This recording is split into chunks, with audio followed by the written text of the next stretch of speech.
heredity and variation.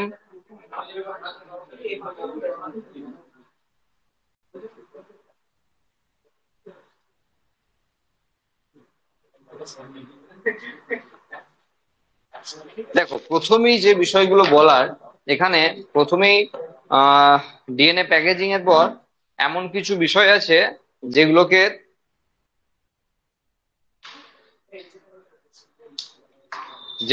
হিসাব মতো তোমাদেরকে একটু বলে বলে দিতে হবে, নাহলে তোমরা মানে বই থেকে তোমাদের পড়তে একটু অসুবিধা হবে আর কি। হ্যাঁ, মানে ওগুলো সব পড়ার নেই, কিছু ব্যাপার আছে যেগুলো আমাকে বলে দিতে হবে। ওকে, সেই জন্য আমি প্রথমেই বলছি যে সাঁতরার বইয়ে, আচ্ছা জায়ান্ট ক্রোমোজোম হয়নি তাই তো? আচ্ছা জায়ান্ট ক্রোমোজোম, তাহলে এক কাজ করা যায়, জায়ান্ট ক্রোমোজোম আমরা করিয়ে নিই আগে, তারপরে আমরা ওইটা ওই ওই ওই পার্টিকুলার ওই টার্ম গুলো নিয়ে আলোচনা করব। অসুবিধা নাই তাহলে। প্রথমেই জায়ান্ট ক্রোমোজোমটা বলে দিই। হ্যাঁ, দেখো, জায়ান্ট ক্রোমোজোম বা দৈত্যাকার ক্রোমোজোম কেন বলা হয়, কেন বলা হয়? হুম, তো একটা ক্রোমোজোমকে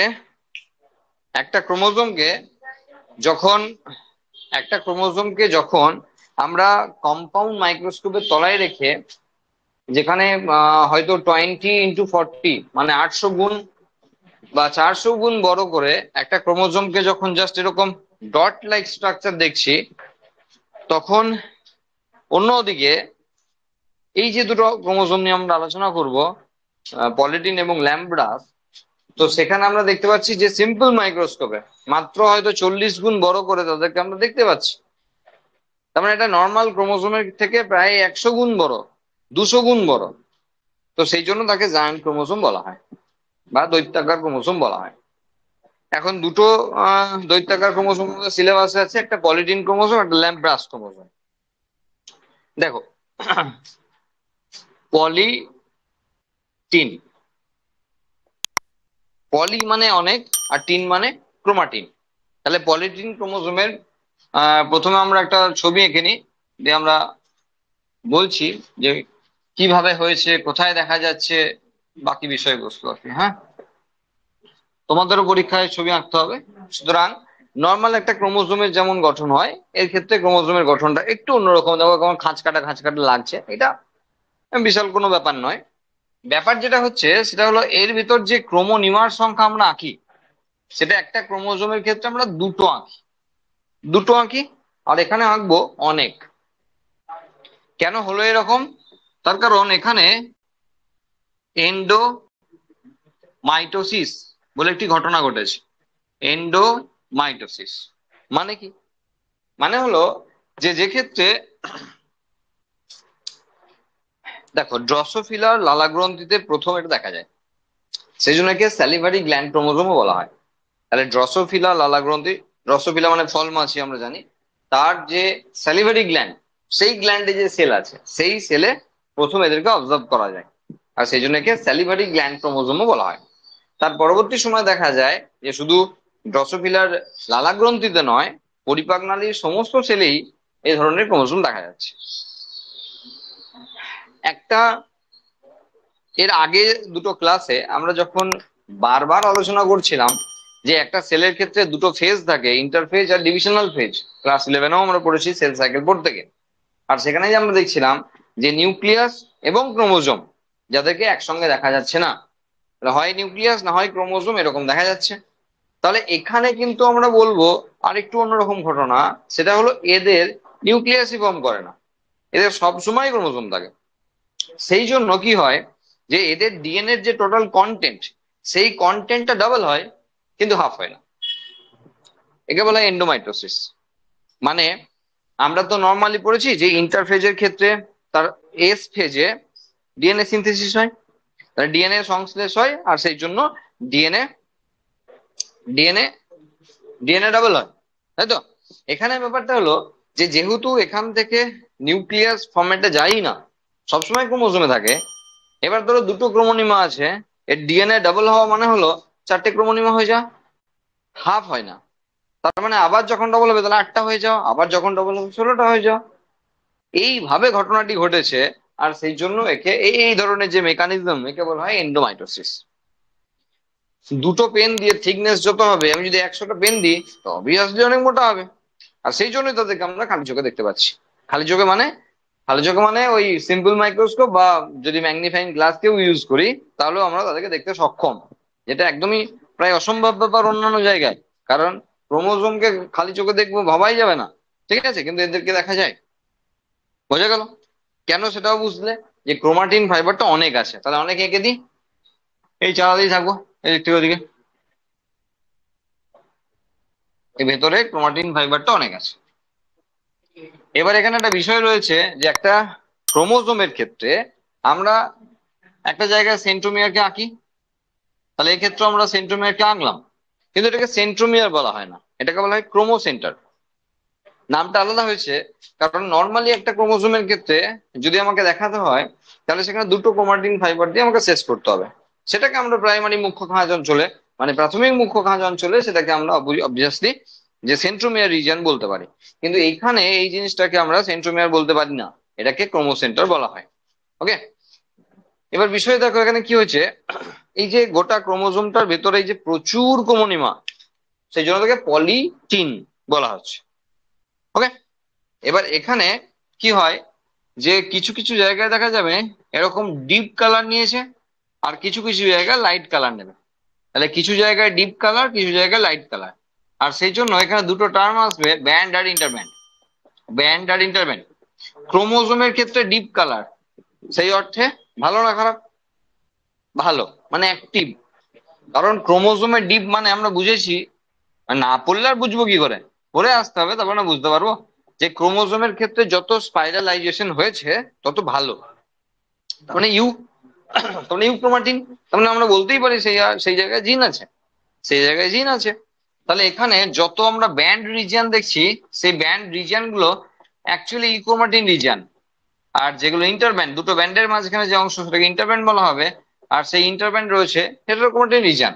তার মানে এইগুলো হলো অ্যাকচুয়ালি ব্যান্ড রিজিয়ন, মানে হলো ইউক্রোমাটিন। আর দুটো ব্যান্ডের মাঝখানে যে অংশটা রয়েছে, এটাকে বলা হয় ইন্টারব্যান্ড, যেটা অ্যাকচুয়ালি হেটারোক্রোমাটিন রিজিয়ন। হেটারোক্রোমাটিন,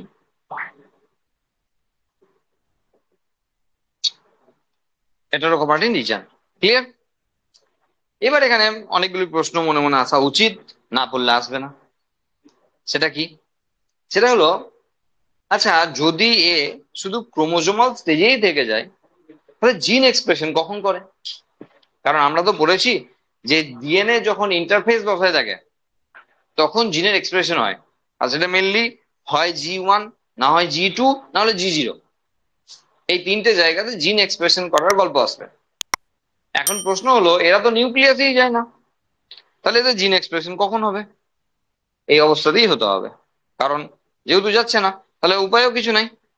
আর সেই জন্য কি করবে, এই যে ক্রোমাটিন ফাইবার না, সেই ক্রোমাটিন ফাইবার ধরো এই লাইনটা থেকে শুরু করলাম, এরকম করে আমি বার করে নিয়ে চলে গেলাম। তাহলে এরকম করে বারবার বার করে নিয়ে চলে গেলাম, ঠিক আছে। তো এই জায়গাতে একটা পাফ তৈরি হবে, মানে এরকম কিছু অংশ এরকম বাইরের দিকে বেরিয়ে এসছে আর কি। একে বলা হয় ক্রোমোজোমাল পাফ।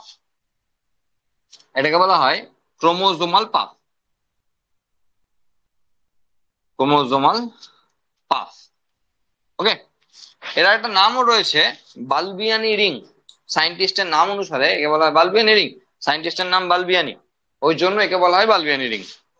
তাহলে এক্ষেত্রে এই পাফ গুলো অ্যাকচুয়ালি কি? এখন প্রশ্ন, এই পাফ গুলো অ্যাকচুয়ালি কি? দেখো, এই পাফ যে রিজিয়নটা রয়েছে, এই রিজিয়নটা কিন্তু একটা ইউক্রোমাটিন রিজিয়ন, মানে একটা ব্যান্ড। সেই ব্যান্ডের অংশ কিন্তু এখানে অ্যাকচুয়ালি ক্রোমোজোমাল পাফ। আর ব্যান্ডে কি আছে বললাম একটু আগেই, যে জিন আছে, তাই তো, সে অর্থে জিন আছে। তাহলে নিউক্লিয়াস স্টেজে যেহেতু যেতে পারছে না, তাহলে জিন এক্সপ্রেশনের গোটা গল্প ক্রোমোজোমের অবস্থাতেই হতে হবে। আর সেই সুযোগটা বা সেই বিষয়টাই এখানে হচ্ছে। মানে যদি ওই রকমের জটিল অবস্থায় থাকে ভিতরে, যেমন আছে আর কি ব্যান্ড রিজিয়নে, যদি এরকম জটিল অবস্থায় থাকে, তাহলে সেখানে কোনোদিনই জিন এক্সপ্রেশন সম্ভব নয়, কারণ ওপেন অবস্থায় পারছেই না। আর সেই জন্য দেখো এখানে মুছে একটু দেখাচ্ছি। ধরো এই ক্রোমোনিমাটা ধরো এরকম বাইরে বেরিয়ে আসছে, একে এরকম লুজ করে ছেড়ে দাও, অনেকগুলো আছে বলে তো এরকম মনে হচ্ছে পাপটা। তাহলে কি হলো, এটা যখন এত লুজ করে দিলাম, খুব সহজেই কিন্তু এর ওপর দিয়ে একটা এনজাইম এই পথ দিয়ে হেঁটে আসতে পারবে। তার মানে এখানে যদি জিন থাকে, সেই জিন থেকে ইজিলি তৈরি করতে পারবে এমআরএনএ অ্যান্ড দেন প্রোটিন। তার মানেই তো হয়ে গেল জিন এক্সপ্রেশন, তার মানেই তো হয়ে গেল জিন এক্সপ্রেশন। তার মানে এখানে যত ইউক্রোমাটিনের যত অংশ ছিল, সেগুলোকে এভাবে লুজ করে দিয়েছে যাতে এনজাইম এর উপরে ট্রান্সক্রিপশন অ্যান্ড দেন ট্রান্সলেশন চালাতে পারে। আর তার মানে হলো যে কোনো ক্যারেক্টারের বহিঃপ্রকাশ করতে পারবে। যখনই কাজ মিটে গেল, তখনই ক্রোমোজোমাল পাফ এখান থেকে গুটিয়ে যাবে। তার মানে এই অংশে ছিল, হয়তো দেখা গেল 2 ঘন্টা পর এখানে পাফ হয়েছে, আবার দেখা গেল একই সঙ্গে এখানে পাফ হয়েছে। এমন নয় যে বইয়ে এখানে লেখা আছে বলে, আঁকা আছে বলে আমাকে এখানেই আঁকতে হবে, কিন্তু আমরা তাই আঁকবো। কেন? কারণ পরীক্ষার ক্ষেত্রে কোনো রকমের এক্সপেরিমেন্ট আমরা করতে যাব না, কোনো রকম ঝুঁকি নেবো না। কারণ ওখানে বলা মুশকিল আছে, তুমি দূরে জায়গায় পা ফেঁকে দিলে, এবার স্যারের হজম হলো না, তখন মুশকিল হয়ে যেতে পারে। সেই জন্য আমরা ওসব কোনো ঝামেলায় যাব না পরীক্ষার সময়।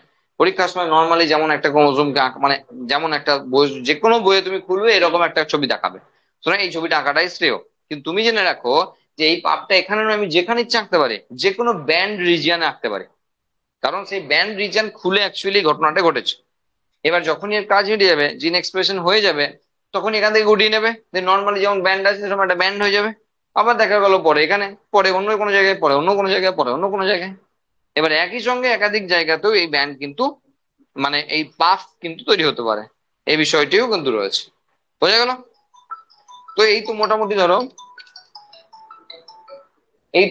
ধরো সেই অর্থে তোমার পলিটিন ক্রোমোজোমের বিষয়।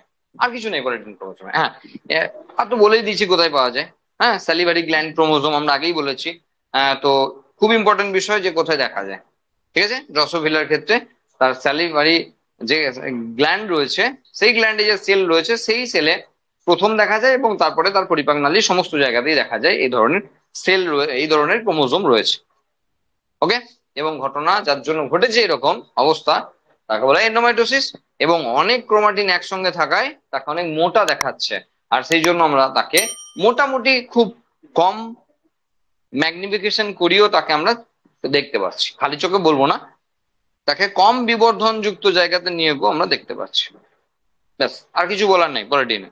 তোমাদের যদি কিছু বলার থাকে বলতে পারো, আর না হলে চলে যাব আমরা নেক্সট যে জায়ান্ট ক্রোমোজোম রয়েছে তাতে, আর সেটা হলো ল্যাম্প ব্রাস ক্রোমোজোম। তাহলে এখানে জায়ান্ট লাগলো কেন? কারণ নাম্বার অফ ক্রোমাটিন ফাইবার বেশি আছে, নাম্বার অফ ক্রোমাটিন ফাইবার বেশি আছে। আর এখন যেটা নিয়ে আমরা আলোচনা করব ল্যাম্প ব্রাস, তাতে লেন্থ অফ ক্রোমাটিন ফাইবার বেশি আছে। কিরকম? দেখো, ধরো একটা ক্রোমোজোমের ক্ষেত্রে তো নর্মালি, এটা তো ধরো এক্সেপশনাল কেস, নর্মালি দুটো ক্রোমোনিমা থাকে। ধরো এটা দুটো ক্রোমোনিমা, এটা একটা ক্রোমোনিমা, আর এই ধরো এখানে একটা ক্রোমোনিমা।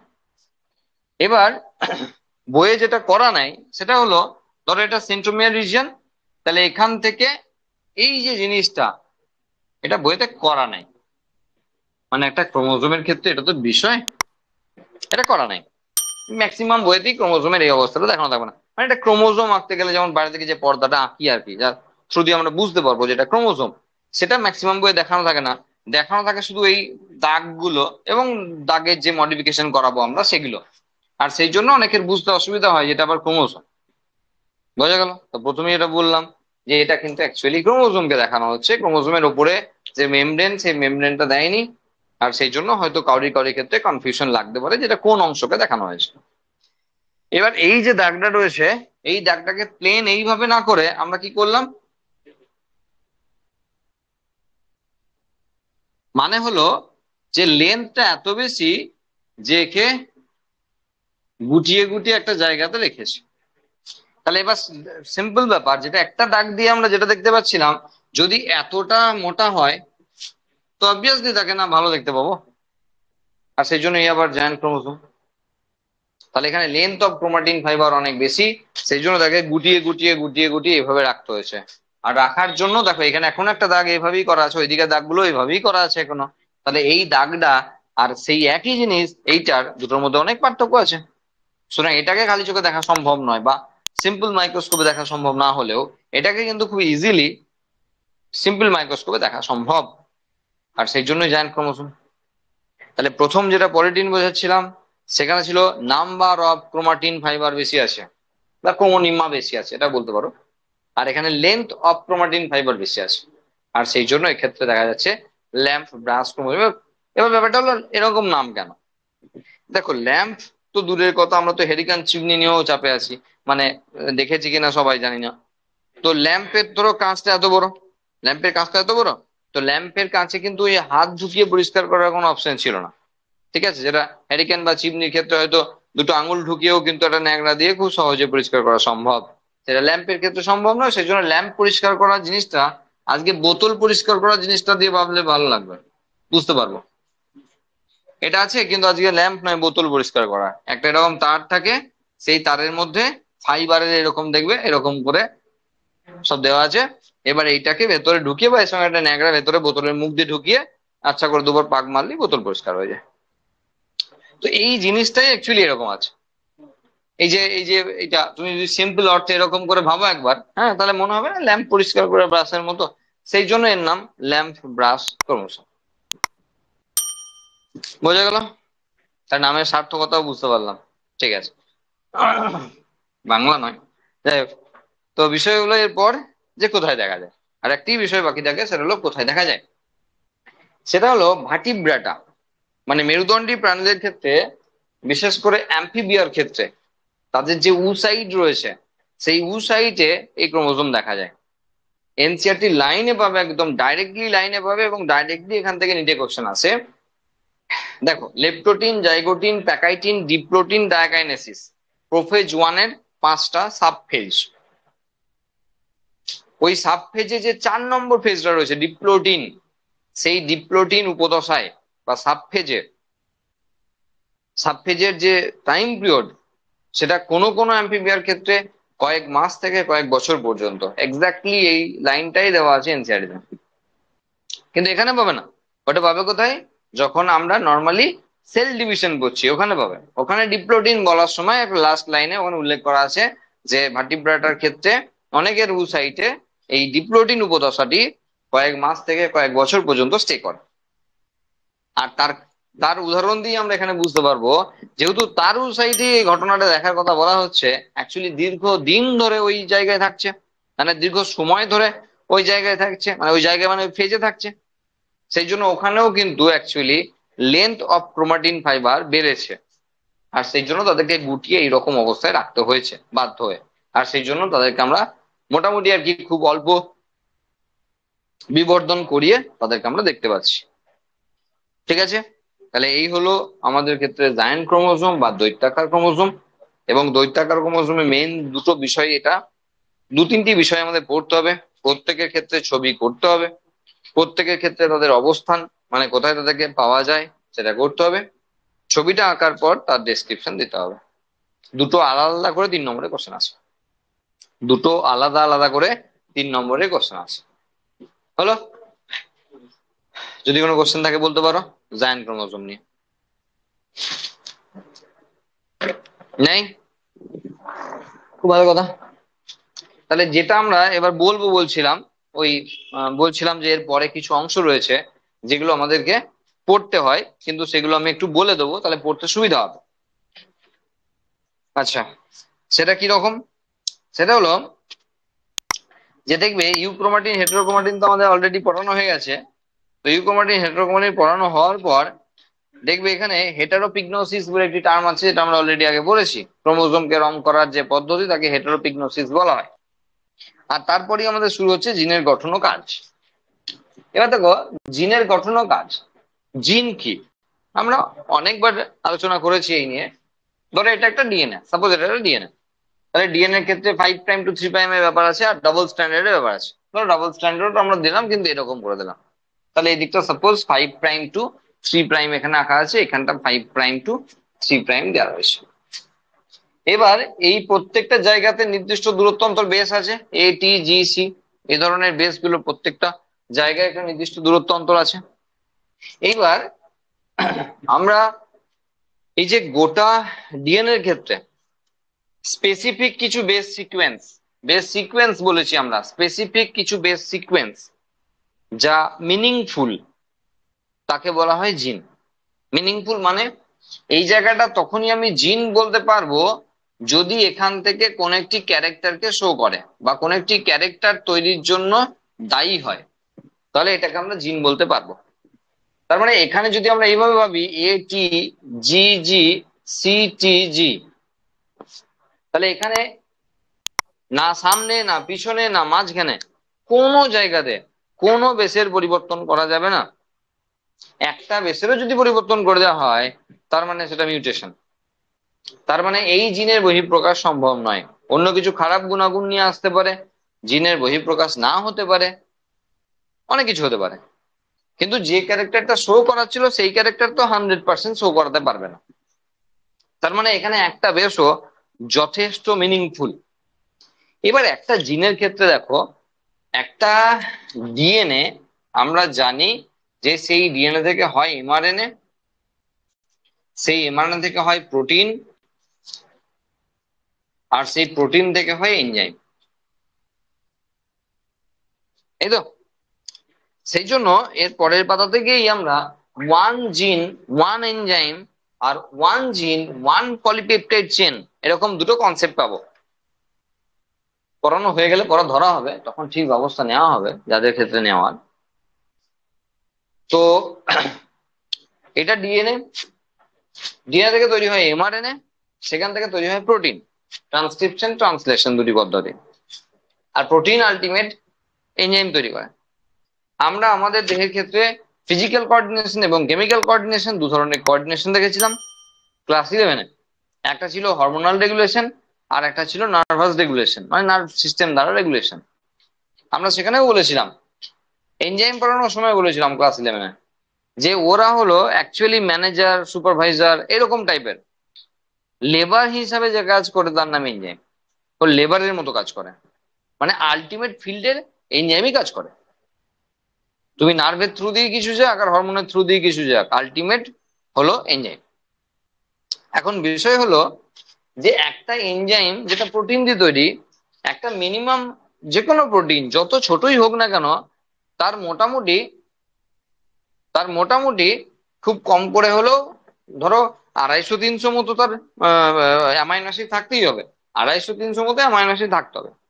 250-300 মতো অ্যামাইনো অ্যাসিডের মানে কি, তিনটে করে বেস নেওয়া হয়, একটা করে কোডন, ধরো AUG, তাহলে অ্যাডেনিন ইউরাসিল আর গুয়ানিন, এই তিনটে বেস নিয়ে হয়েছে একটা কোডন। এটা আমরা পড়বো এর পরের চ্যাপ্টারে। এটা কোডন, একটা কোডন মানে হলো একটা অ্যামাইনো অ্যাসিড। তাহলে যদি 250টা, আমি কম করে ধরলাম, যদি 250টা অ্যামাইনো অ্যাসিড দিয়ে একটা প্রোটিন হয়, তার মানে কমপক্ষে 750 বেসকে আমাকে এখানে আঁকতে হবে। কোথায় আঁকবো, কে আঁকবে, তাই না? তাহলে 750 বেসকে তো আঁকা সম্ভব নয় এখানে। তার মানে এখানে যেটুকু দেখিয়েছি এটুকু কখনো জিন হওয়া সম্ভব নয়। এখানে তো দুটো মাত্র অ্যামাইনো অ্যাসিড হয়ে গেল, শেষ দফা রফা হয়ে গেল। তো সেটা আমাদের বিষয় নয়, ছোট্ট মাধ্যমেই আমাদের বুঝতে হবে ব্যাপারটা কি বলতে চাইছি।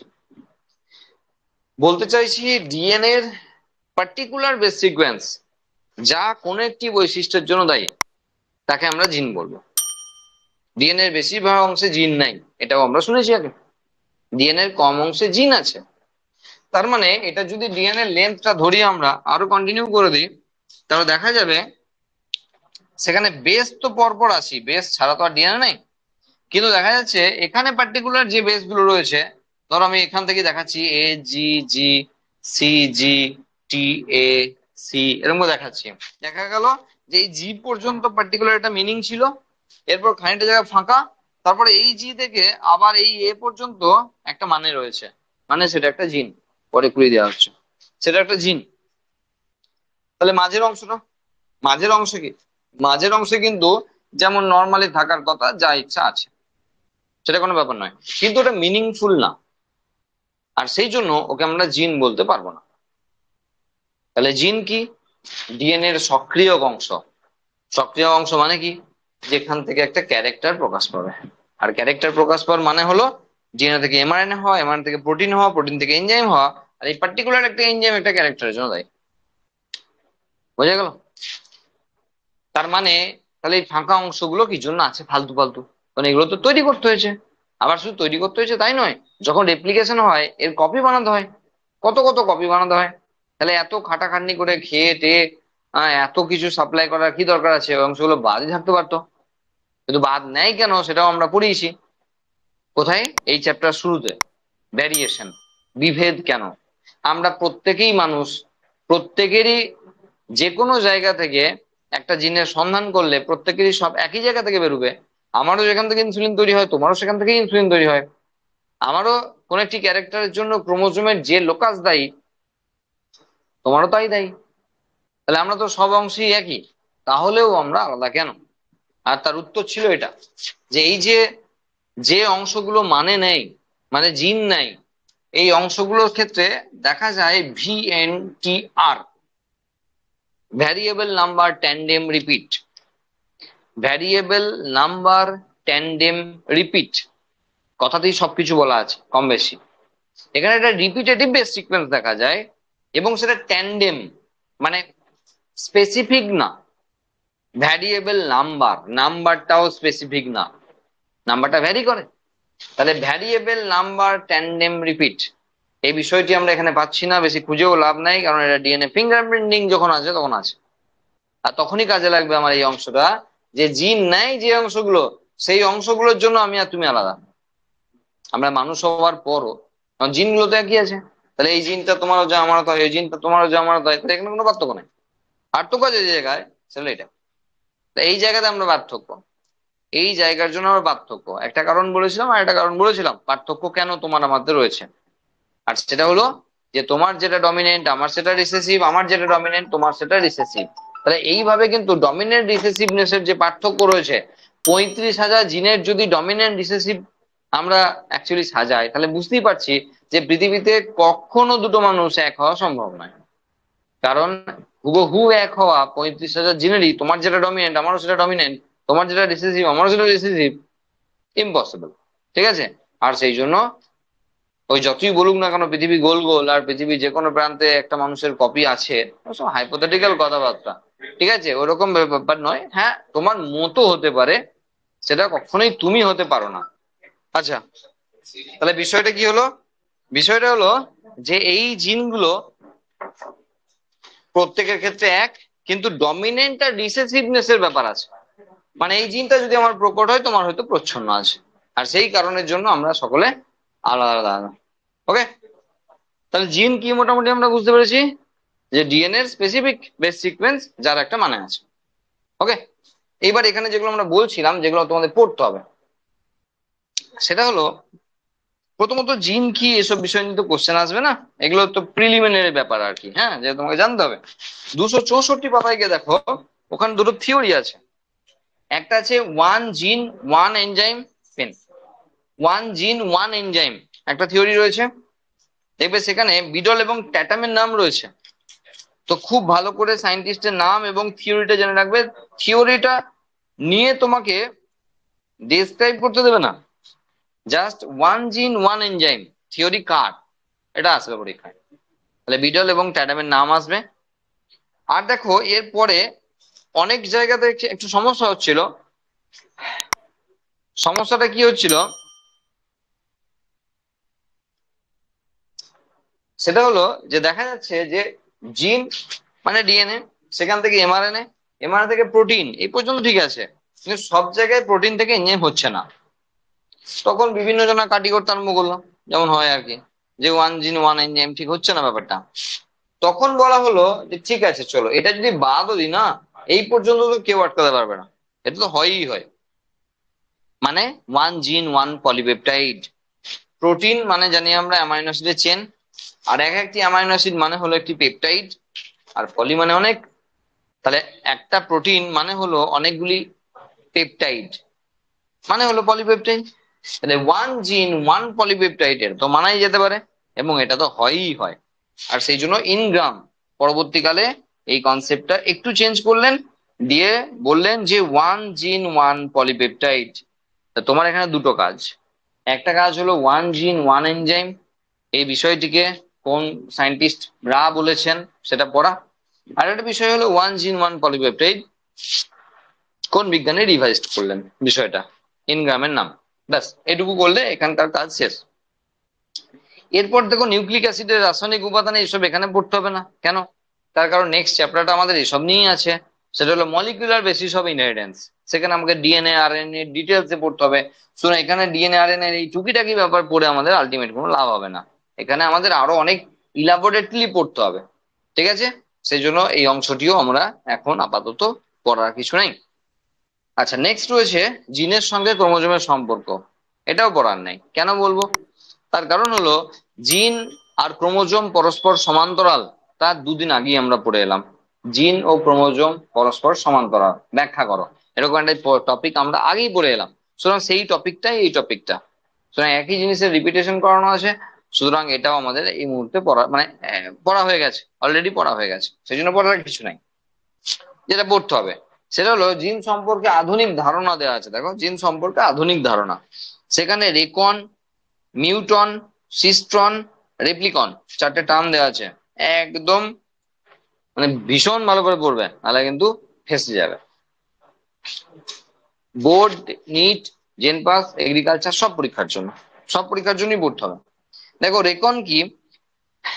ক্ষুদ্রতম অংশ, ডিএনএর ক্ষুদ্রতম অংশ যেখানে ক্রসিং ওভার হয় তাকে রেকন বলা হয়। মানে ক্রসিং ওভার হওয়ার ইউনিট আর কি, হিসাব মতো রেকন। চারটে অপশন আছে, মানে বুঝতে পারছো একটা এমসিকিউ দেওয়ার জন্য কি সুন্দর একটা ব্যাপার। যে কোনো একটা জিনিসকে উল্লেখ করবে, চারটে অপশন, চারটি এখান থেকে পেয়ে যাবে, কোনো আলতু ফালতু অপশন আনতেই হবে না, চারটের জন্য চারটি অপশন রেডি করা আছে। তাহলে ডিএনএ ক্ষুদ্রতম অংশ যেখানে ক্রসিং ওভার ঘটতে পারে তাকে রেকন বলা হয়। আবার মিউটনের ক্ষেত্রে যেখানে মিউটেশন ঘটতে পারে সেটাকে মিউটেশন বলা হয়, সরি মিউটন বলা হয়। সিস্ট্রন যেখানে ক্রিয়াগত একক মানে হলো অ্যাকচুয়ালি এই যে জিন, হ্যাঁ, মানে এই যে ক্রিয়াগত একক মানে কি, এই যে পার্টিকুলারলি এই পোর্শনটা একটা এক্সপ্রেস করতে পারছে, তার ডিএনএ যে অংশটা এক্সপ্রেস করতে পারে সেটাকে আমরা জেনারেলি জিন নামক চিনি, জিন বলে চিনি, সেটাকেই এখানে সিস্ট্রন বলা হচ্ছে। এবং যে অংশে রেপ্লিকেশন ঘটা সম্ভব তাকে রেপ্লিকন বলা হয়। তাহলে এই চারটে টার্মকে আমাদের অত্যন্ত মন দিয়ে ভালো করে পড়ে রাখতে হবে। ক্লিয়ার? নেক্সট, জিন সম্পর্কে ওপেরন মতবাদ।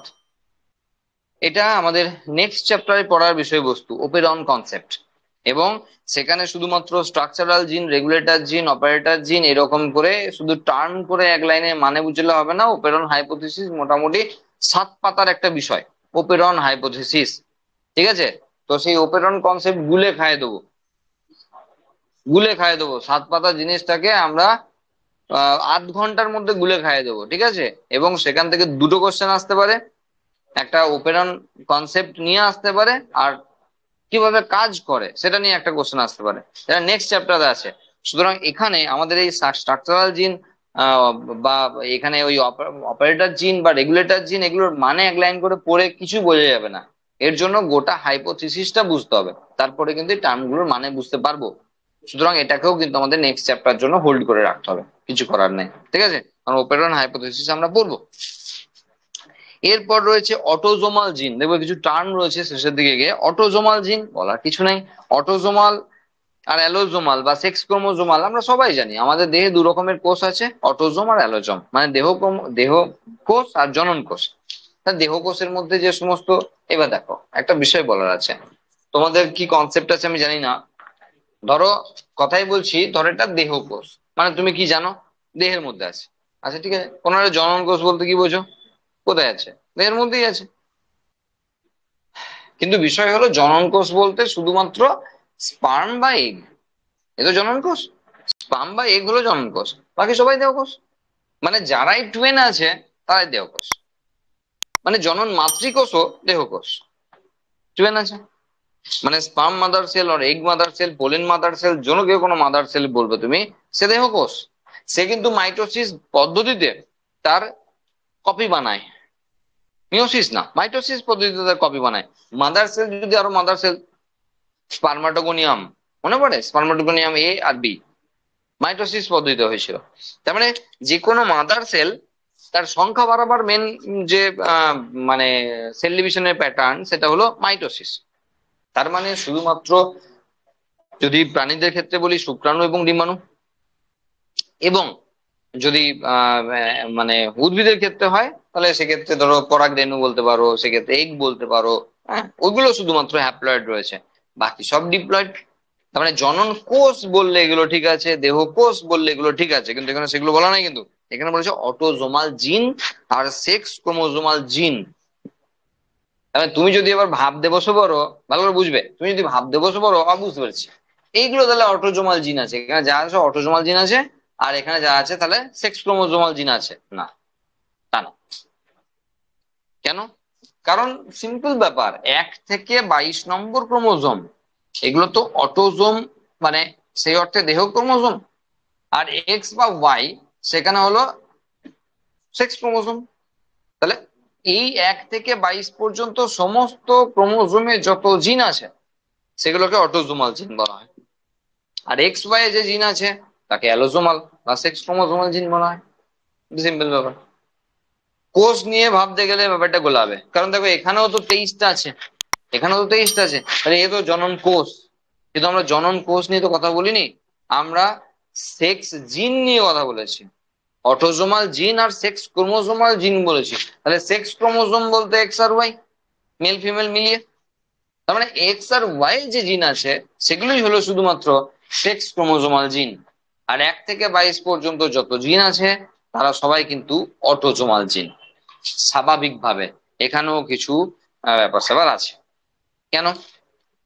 কারণ হিমোফিলিয়া বর্ণান্ধতা তোমরা পড়ে আসছো, আর দেখেছো হিমোফিলিয়া বর্ণান্ধতা শুধু নয়, ওর মতো অনেক অনেক এরকম বডি ক্যারেক্টার রয়েছে যার জিন রয়েছে এক্স ক্রোমোজোমে। ইভেন ওয়াই ক্রোমোজোমে থাকা যে সমস্ত জিন তাদেরকে হল্যান্ড্রিক জিন বলা হয়। খুব ইম্পর্টেন্ট কোশ্চেন, মানে ভীষণ ভাবে আসে বোর্ড এক্সামে, হল্যান্ড্রিক জিন কাকে বলে। ওয়াই ক্রোমোজোমে থাকা যে কোনো জিনকে হল্যান্ড্রিক জিন বলা হয়। যেমন ওই কানের লতিতে চুল, এটা একটা বড় উদাহরণ হল্যান্ড্রিক জিনের, ওয়াই ক্রোমোজোমে আছে। তার মানে হলো যে এই যে ওয়াই ক্রোমোজোমে রয়েছে জিনটা, এটা দাদুতে ছিল, তা দাদু থেকে বাবা পেয়েছেই পেয়েছে। আর নো ডাউট তুমি, তোমার তো আসবেই, কিচ্ছু করার নাই, বড় হওয়ার সঙ্গে সঙ্গে সেই বৈশিষ্ট্য প্রকাশ পাবেই পাবে। কারণ ওয়াই তো এক পিসি ছিল, আর তার দাদু তো দাদুর কাছে ছিল, দাদু তো বাবাকে দিয়েছে, আর বাবা তোমাকে দিয়েছে। তাহলে এই ওয়াই এর মধ্যে যে ক্যারেক্টার আছে সেই ক্যারেক্টার লুকিয়ে পড়ার কোনো সম্ভাবনা নাই। একমাত্র হতে পারে যদি সেই জিনের মিউটেশন হয়, এর একমাত্র সম্ভাবনা যদি সেই পার্টিকুলার জিনের মিউটেশন হয়, তাহলে সেই ক্যারেক্টারটার বহিঃপ্রকাশ হওয়া সম্ভব নয়। বাকি কোনো ক্ষেত্রে এমন সম্ভবই নয় যে তুমি দাদুর কাছ থেকে বা বাবার কাছ থেকে একটা জিন পেয়েছো যা ওয়াই আছে আর তোমার কাছে প্রকাশ পাবে না, এমন অসম্ভব। তুমি যদি অবভিয়াসলি ছেলে হও, মেয়ে হলে হবে না, কারণ ওয়াই আছে তো। তাহলে কানের লতিতে চুল এই বৈশিষ্ট্যটি কখনো মেয়েদের মধ্যে প্রকাশ পাওয়া সম্ভবই নয়, কারণ এটা তো অ্যাকচুয়ালি ওয়াই ক্রোমোজোমে অবস্থিত একটি জিন, যা মহিলাদের থাকা অসম্ভব। বোঝা গেল কথাটা বললাম? তার মানে আমি এটাই বলতে চাইছিলাম, যদি খুব অল্প ভাবে বুঝতে চাও, উপর উপরে বুঝতে চাও, তাহলে এটা ঠিক আছে, 1 থেকে 22 নম্বর ক্রোমোজোমে যত জিন আছে সব মানে অটোজোমাল জিন, আর এক্স ওয়াই যত জিন আছে সব সেক্স ক্রোমোজোমাল জিন। কিন্তু দেখো আমি যেটা বারবার ফোকাস করতে চাইছি একটা বিষয়ে, তোমরা গল্পতেই মত্ত থাকছো, সেটা হলো যে এক্স বা ওয়াই ক্রোমোজোমে কিন্তু ওদের অনেক বডি ক্যারেক্টারের জিন রয়েছে। যেমন যেমন এই যে মানে কানের লতিতে যে এই যে হেয়ার থাকা, এটা তো সেক্স ক্যারেক্টার না, এটা তো বডি ক্যারেক্টার। যা হিমোফিলিয়া বর্ণান্ধতা না হওয়া আমার তোমার নেই, তার মানে কি সেটা কোথায় আছে? ও এক্সে আছে। তাহলে বডি ক্যারেক্টার তো, সেক্স ক্যারেক্টার তো নয় ওগুলো। বোঝা গেল? তাহলে তোমাকে ভালো করে মাথায় রাখতে হবে যে এই যে জিনগুলোর কথা বলছি তা শুধু যে অটোজোমে আছে নয়, এমনও রয়েছে অ্যালোজোমেও রয়েছে, মানে সেক্স ক্রোমোজোমেও কিন্তু বডি ক্যারেক্টার নিয়ন্ত্রণকারী জিন রয়েছে। আমি একদিন বলছিলাম দেখবে, যে ধরো আমার আমার আমার এক্স ক্রোমোজোমের মধ্যে রক্ত তঞ্চনের জন্য যে 13টা ফ্যাক্টর, সেই ফ্যাক্টরের মধ্যে সাপোজ 8 আর 9 আমার এক্স ক্রোমোজোমে আছে। ওকে, তাহলে আমি রক্ত তঞ্চিত করতে পারি, কারণ সেই জিনের কোনো গন্ডগোল নাই, কোনো মিউটেশন নাই, কোনো গন্ডগোল নাই, তাহলে আমি রক্ত তঞ্চন করতে পারি। তাহলে একটা মেয়ে কি ডবল ডবল করে পারবে? মানে আরো তাড়াতাড়ি পারবে? মানে আমার যদি 5 মিনিট লাগে, মেয়েটা কি 1 মিনিটে পারবে, 2 মিনিটে পারবে, 2.5 মিনিটে পারবে? কেন, মেয়েদের দুটো আছে। তুমি বলতেই পারো দুটো এক্স ক্রোমোজোম আছে, তাহলে আমাদের কাছে তো বেশি বেশি করে রক্ততঞ্চন প্রক্রিয়ার জন্য দায়ী যে সমস্ত ফ্যাক্টর সেগুলো আছে আমাদের কাছে, তাহলে আমরা অনেক বেশি ফাস্ট ওয়েতে আমরা রক্ততঞ্চন করতে পারবো। না, এটা তো নয়, আমরা জানি। সেটা তো আমরা বারবারই আলোচনা করার সময় বারবার বুঝিয়েছি যে এরকম নয় বিষয়টা। কারণ একটা এক্স ক্রোমোজোম ইনঅ্যাক্টিভ অবস্থায় আছে, সেটাকে আমরা বারবারই বলেছিলাম। বোঝা গেল কি বললাম? যাই হোক, আশা করছি অটোজোমাল জিন আর সেক্স ক্রোমোজোমাল জিন নিয়ে একটা মোটামুটি কনসেপ্ট দিতে পেরেছি, যদিও পরীক্ষায় আসবে না। নেক্সট রয়েছে হোল্যান্ড্রিক জিন, পরীক্ষায় আসবে। হোল্যান্ড্রিক জিন কি? খুব আসবে। বলেই দিয়েছি, ওয়াই ক্রোমোজোমে থাকা জিনগুলিকে হোল্যান্ড্রিক জিন বলা হয়। এবার তুমি বলো, ওয়াই ক্রোমোজোমে থাকা জিনের কি কোনো কমপ্লিমেন্টারি কেউ আছে? বলছি, ওয়াই ক্রোমোজোমে থাকা জিনের কোনো কমপ্লিমেন্টারি কেউ আছে? ওয়াই ক্রোমোজোম তো একা আছে না, মানে সেই অর্থে ওয়াই ক্রোমোজোম হেমিজাইগাস কন্ডিশনে আছে। ওয়াই তো কোনো সাথী নেই ওখানে, তাহলে ওয়াই একাই আছে। তাহলে ওয়াই এ যা আছে তা হুবহু প্রকাশ পাবে, না কোনো ক্রসিং ওভার, না কোনো কিছু, না কোনো পরিবর্তন। ওয়াই যেমন ছিল বাবার, ঠিক তেমন করে আবার ছেড়ে আসবে। যেমন ছিল দাদুতে, তেমন বাবাতে এসেছিল। ঠিক একই ভাবে এরকম যদি ছেলে হয় তাহলে চলতেই থাকবে, আর যদি সেই জেনারেশনে ছেলে না হয়, বন্ধ হয়ে যায়, তাহলে ক্যারেক্টারটি হারিয়ে যাবে। ক্যারেক্টারটি হারিয়ে যাবে, কারণ ওই ক্যারেক্টারটা তো ক্যারি ফরওয়ার্ড হলো না। কারণ সেই জেনারেশনে একটা জেনারেশনে মেয়ে দিয়ে ধরো ওই জেনারেশনটা ওখানে। বলছি, আমাদের ছেলেদের বংশের বংশটাকে আমরা আমাদের বংশ ধরি, মেয়েদের বংশটা ধরি না, আমাদের যা কালচার আর কি, সেই কালচার অনুযায়ী, তাই তো? তার মানে সাপোজ একটা ফ্যামিলিতে একটাই ছেলে আছে, এবার তার একটা মেয়ে হলো। তার মানে সেই অর্থে আমরা বলি কি, বংশের বাতি দেওয়ার জন্য আর কেউ থাকলো না। না মানে মেয়েটা সেই অর্থে সেই জেনারেশনের জন্য ওটাই অফ হয়ে গেল, আমরা ধরি আর কি। এটা আমাদের সোশ্যাল ব্যাপার, এটা লজিক্যালি নয়, এটা কিন্তু সোশ্যাল ব্যাপার, যে সোশ্যালি আমরা ব্যাপারটাকে ধরি।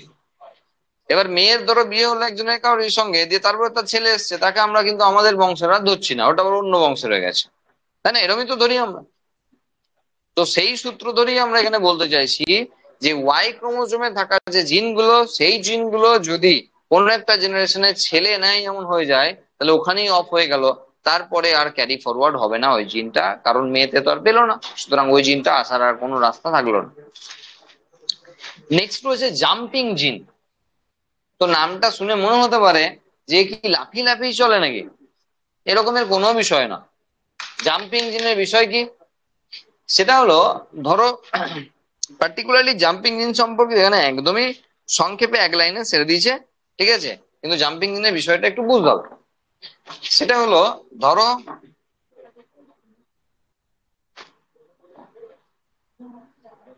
বিষয়টা কিন্তু খুব একটা ইউজুয়াল না, একটু আনইউজুয়াল প্রকৃতির আর কি। হ্যাঁ, ধরো সাপোজ এটা একটা ক্রোমোজোম। এই ক্রোমোজোমের ক্ষেত্রে কোন একটা জায়গায় জিনে, ধরো পার্টিকুলার বেস সিকোয়েন্সে জিন আছে, তুমি ডিএনএও ধরতে পারো, কোনো অসুবিধা নেই, আমার জিন আছে। এই জিনটাকে নাম দিলাম ধরো জিন এ সাপোজ। এবার দেখা গেল অন্য একটা ক্রোমোজোমে গিয়ে সেম টাইপের বেস সিকোয়েন্স রয়েছে, এটা সেই অর্থে টু মাচ ইম্পসিবল, ঠিক আছে? এখানেও নাম নিলাম আমরা জিন এ। তাহলে কখনো মনে হতে পারে যে জিনটা এখানে ছিল, সেই জিনটা তুমি অন্য জায়গায় খুঁজে পেয়েছো, তোমার মনে হতে পারে যে লাফিয়ে এখানে চলে এসছে, সেই জন্য তার নাম জাম্পিং জিন। মানে কি? মানে হলো একই বেস সিকোয়েন্স যদি একাধিক ক্রোমোজোমে শো করে কখনো, তাহলে সেটাকে বলা হয় জাম্পিং জিন। একই বেস সিকোয়েন্স যদি একাধিক ক্রোমোজোমে শো করে, তখন তাকে বলা হয় জাম্পিং জিন। কারণ আমাদের দেখে এক ঝটকায় মনে হতে পারে এই জিনটা এখানে লাফিয়ে চলে এসছে, কিন্তু এমন কোনো বিষয় না। কারণ এখানে একই রিডিং পাচ্ছে দুটো ক্রোমোজোমে, যেটা কিন্তু খুব একটা ইউজুয়াল ব্যাপার না, একটা আনইউজুয়াল ব্যাপারই বলতে পারো। কখন হতে পারে এইসব ঘটনা? দেখো, জেনারেলি মিউটেশনের ফলে ঘটে যেতে পারে এইসব ঘটনা। দেখা গেল একটা ক্রোমোজোম ঠিক ছিল, ওর জিনটা ঠিক আছে, মানে ক্রোমোজোম বলছি না, জিনটা ঠিক আছে। এবার আর একটা জিনের ক্ষেত্রে ও ও হয়তো জিনই ছিল না, কিন্তু ওর বেস সিকোয়েন্সে অনেকটা ওই জিনের সঙ্গে ম্যাচ করছিল, যে এমন কিছু বেস সিকোয়েন্স চেঞ্জ হয়েছে যা ওই জিনের সঙ্গে হু হু এক হয়ে গেছে, তখন মনে হবে এখানেও জিনটা আছে, তখন সেটাকে আমরা জাম্পিং জিন বলতে পারি। কথাটা মানে বুঝতে পারলে?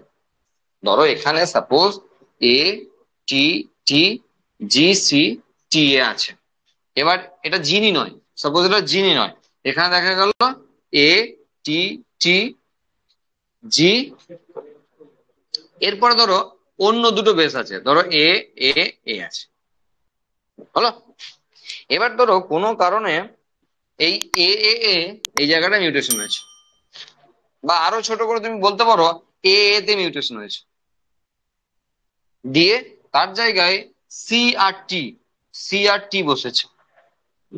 দেখো এর রিডিংটা এখন আসছে পুরো এটার মতো, হয়ে গেল জাম্পিং জিন। এসব হতে পারে। একটাই বিষয় বলার, যে জাম্পিং জিন মানে কখনো এই ক্রোমোজোম থেকে ওই ক্রোমোজোমে লাফাছাপি করার তো কোনো অপশন নাই। সুতরাং একই বেস সিকোয়েন্স যদি একাধিক ক্রোমোজোমে দেখা যায় তখন জাম্পিং জিন বলা হয়। নেক্সট রয়েছে সিউডোজিন বা মেকি জিন। সিউডোজিনের কেস হলো যে, ধরো সাপোজ কোন একটা জিন মনে হচ্ছে কোন একটা ক্যারেক্টারের বহিঃপ্রকাশ করতে পারে, কিন্তু সেই অর্থে সে মানে কি বলবো, মানে এক্সপ্রেশনের ক্ষেত্রে প্রবলেম আছে। মানে সিউডো মানে আমরা কি বুঝি, ছদ্ম, মানে সেই রূপ ধারণ করে আছে, অরিজিনালি কিন্তু নয়। মানে এখানে বেস সিকোয়েন্সটা অ্যাজ মানে অ্যাট এ গ্ল্যান্স দেখে মনে হতে পারে যে এটা একটা নির্দিষ্ট জিনের বহিঃপ্রকাশ করাবে, কিন্তু দেখা গেল সেই জিনটা থাকা না থাকা একই বিষয়, সেই জিনটার এক্সপ্রেশনগত কোনো সমস্যা আছে, এক্সপ্রেশনে কোনো সমস্যা আছে। তার মানে সেই জিনটা থেকেও কিন্তু আলটিমেট কোনো কাজ হবে না, তখন সেটা সিউডোজিন। একটা জিনের বহিঃপ্রকাশ করতে গেলে যে ঘটনাটি ঘটে সেটাকে বলা হয় ট্রান্সক্রিপশন। আর ট্রান্সক্রিপশনের জন্য একগুচ্ছ এনজাইম লাগে, একসঙ্গে তাদেরকে বলা হয় ট্রান্সক্রিপ্টেজ। মন দিয়ে না শুনলে কিন্তু ভীষণ বিপদে পড়ে এগুলো জেনেটিক্স এর চ্যাপ্টার। ওকে, তাই ট্রান্সক্রিপ্টেজ, তাহলে এই ট্রান্সক্রিপ্টেজ উৎসেচকের মধ্যে যদি একজনও অনুপস্থিত থাকে তাহলে ট্রান্সক্রিপশন পদ্ধতি বাধাপ্রাপ্ত হতে পারে। তখন দেখা গেল জিন তো আছে, কোনো অসুবিধা হয়নি, জিনের কোনো মিউটেশন হয়নি, কোনো ঘটনা, কোনো সমস্যা নাই, কিন্তু জিনটার এক্সপ্রেশন হলো না, তাহলে হয়ে গেল সেটা তোমার সিউডোজিন। বোঝা গেল? এই টার্মটা পরীক্ষায় আসবে এমন বলতে পারি না। জাম্পিং জিন আসবে, মানে জাম্পিং জিন আসতে পারে, সিউডোজিন আসবে না। ওকে, এর পরের পাতায় বিশাল ইম্পর্টেন্ট একটা বিষয় আছে, সেটা হলো লিথাল জিন। লিথাল জিন পরীক্ষায় আসবে। লিথাল জিনের কনসেপ্ট কি? যে জিনের বহিঃপ্রকাশে জীবের মৃত্যু ঘটে তাকে লিথাল জিন বলা হয়। মানে ওই জিনটার যদি এক্সপ্রেশন হয়ে যায় তাহলে জীবটা মারা যাবে। বোঝা গেল? এ আবার কি কেলেঙ্কারির কথা শোনাচ্ছেন স্যার? হ্যাঁ, মানে জিনের বহিঃপ্রকাশ এতক্ষণ তো ভালো শুনছিলাম যে ক্যারেক্টারের বহিঃপ্রকাশ, তাহলে এমন কোন ক্যারেক্টার রয়েছে যেটার বহিঃপ্রকাশ হলে আমরা মরে যাব? সেটা হলো, ধরো আমাদের প্রত্যেকের শরীরে রয়েছে প্রোটো অঙ্কোজিন। অঙ্ক জিন মানে কি? এ মানে এই অঙ্ক মানে ওই অঙ্ক নয়, হ্যাঁ। হ্যাঁ, অঙ্কোলজি হলো ক্যান্সার সংক্রান্ত বিদ্যা, আর অঙ্কোজিন হলো যে জিন ক্যান্সার তৈরি করে, সেই জিনকে অঙ্কোজিন বলা হয়। আমাদের প্রত্যেকের শরীরে আছে ওই অঙ্কোজিনের আগের স্টেজ, মানে প্রোটো অঙ্কোজিন। আমার তোমার সববার আছে, সববার আছে এটা। শুধু একটাই কাজ করতে হবে, তাহলেই ক্যান্সার হয়ে যাবে। সেটা হলো প্রোটো অঙ্কোজিনকে অঙ্কোজিনে কনভার্ট করতে হবে। কে করবে? তুমি তো পারবে না। করবে যে, সে হলো মিউটাজেন বা কার্সিনোজেন, যারা মিউটেশন ঘটায়, মানে এই জিনটার মিউটেশন ঘটিয়ে এটা করতে হবে। তাহলে দেখো এই লোকটি মরে যাবে। তাহলে জিনের বহিঃপ্রকাশে জীবের মৃত্যু হচ্ছে, তাহলে এই ধরনের জিনকে বলা হয় লিথাল জিন। এটা একটা উদাহরণ মাত্র। এই ধরনের জিনকে বলা হয় লিথাল জিন। যে জিনের বহিঃপ্রকাশে জীবের মৃত্যু হয়ে যাবে তাকে বলা হয় লিথাল জিন। এটার উদাহরণ কিন্তু মাত্র, মানে এমন নয় যে শুধু এটাকে নিয়েই বসে থাকলে আমি বুঝতে পেরেছি লিথাল জিন মানে এটা, এটা নয়। এটা একটা উদাহরণ, এটা ঠিক উদাহরণ, এটা একটা উদাহরণ। এরকম অনেক জিন আছে যাদের এক্সপ্রেশনে জীবের মৃত্যু হয়ে যাবে, আর সেটাকেই বলা হবে লিথাল জিন। নেক্সট রয়েছে সেলফিশ জিন। এবার কোন কে সেলফিশ বা স্বার্থপরতার কাজ করলো? অ্যাকচুয়ালি ব্যাপার হলো যে আমাদের ইভলিউশনারি পিরিয়ডে, মানে আমাদের যখন ইভলিউশন হচ্ছে এখনো হচ্ছে, চলছে ইভলিউশন, স্লো বাট কন্টিনিউয়াস একটি প্রসেস, মানে এখনো চলছে। একসঙ্গে 3-4টে জেনারেশন যদি একসঙ্গে থাকে, আমরা বলেছি, আগেও আলোচনা করেছি, দেখবে তাদের মধ্যে পার্থক্য খুব সুস্পষ্ট।